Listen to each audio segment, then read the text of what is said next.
অর্জুন সিং এর বাড়িতে বোমাবাজির মামলায় সাজা ঘোষণা, দোষী সাব্যস্ত দুজনের 10 বছরের সাজা ঘোষণা।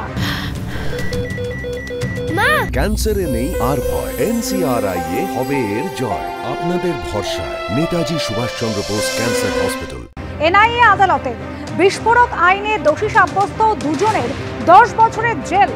8ই সেপ্টেম্বর 2021-এ অর্জুন সিং এর বাড়ি মজদুর ভবনে বোমাবাজির ঘটনা ঘটে।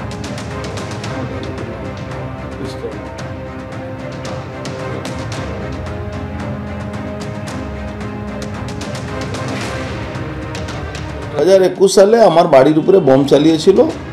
তার মধ্যে 4 জন অপরাধী ছিল, নমিত সিংও ছিল, আরও 4 জন ছিল। তার মধ্যে দুজন আছে, আরিফ আক্তার আর রাহুল পাশে।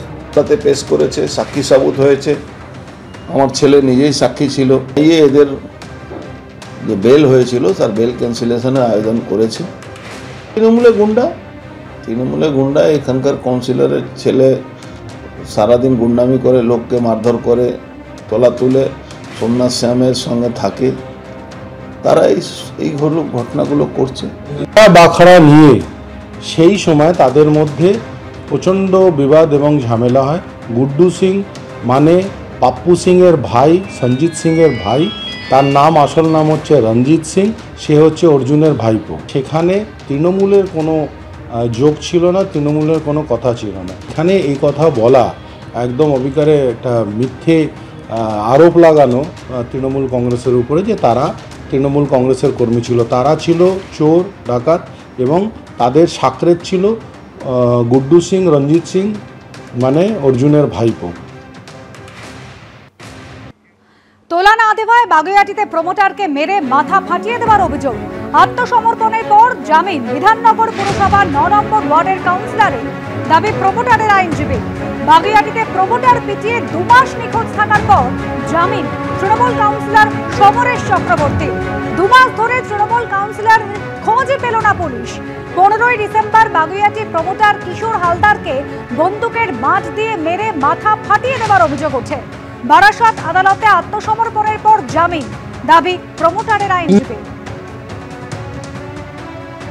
3 জন জেল খাটলো, আর যে মূল অভিযুক্ত যে সমরেশ চক্রবর্তী 9 নম্বর ওয়ার্ড কাউন্সিলর, তিনি চলে গেল সোজা কোর্টে গিয়ে মানে স্যালেন্ডার হয়ে বেল নিয়ে নিল। পুলিশ কিছু জানতেই পারল না। পুলিশের কাছে তো 50 বার গিয়েছিলাম, আশা ছিল পুলিশের, যে পুলিশ কথাও দিয়েছিল যে অ্যারেস্ট করবে, কিন্তু যখন স্যালেন্ডার হলো, স্যালেন্ডার হওয়ার সময় পুলিশ কোনো সক্রিয়তা দেখালো না, আর তাদেরকে কিছু চাইলো না, অলরেডি বেল নিয়ে নিল। যে গতকাল সিজিএম সাহেব বারাসাত কোর্টে উনি সারেন্ডার হন, উনি এবং তৎসহ আরও 3 জন রেস্ট অফ দ্য অ্যাকুজড সারেন্ডার হবে এবং এটা বেল পান। দে রিলিজড অন বেল। এর সঙ্গে যে কনাইবেশ 3 জন আসামি ছিল এই কেস কানেকশনে, তারা দীর্ঘদিন জেলে ছিল, জেল কাস্টডিতে ছিল এবং তারা 413(9) করে এবং পরবর্তীকালে বেল পায়। সেটাকেই হয়তো কনাইবেশ থেকে বেলটা পেয়েছে। এতদিন পাওয়া যায়নি, পুলিশ পেলেনি না। তাহলে খুব ইজি কমিউনিকেশনে যে 413 অ্যালাউ হলো, উনি সারেন্ডার করলেন, করতেই পারেন, ওনার ওটা ফান্ডামেন্টাল রাইটস। কিন্তু এটা আমার কাছে একটু অন্যভাবে লাগছে।